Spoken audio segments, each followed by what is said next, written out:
Iver presents DirtStop Easy, the compact magnetic dirt separator for installation below the boiler. Let's take a look at how to install it. Take DirtStop Easy out of its packaging.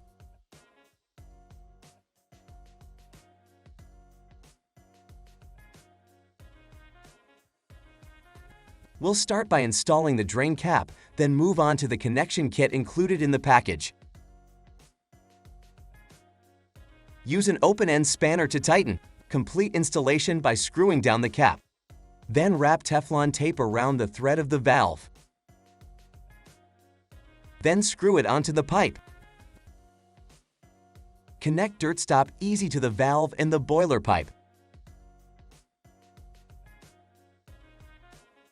Tighten with an open-end spanner. To carry out routine cleaning, close off the supply. Then unscrew and remove the magnet and open the drain.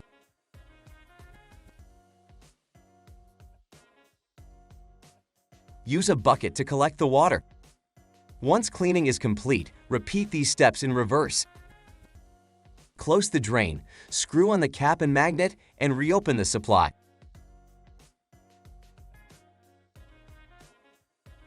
For special cleaning, repeat the previous steps for routine cleaning. After this, unscrew the ring of the body. Then remove the inner filter and wash. Reinsert the filter in its seat and reconnect the two halves of DirtStop Easy. Once the cleaning is completed, close the drain, screw on the cap and magnet, and reopen the supply.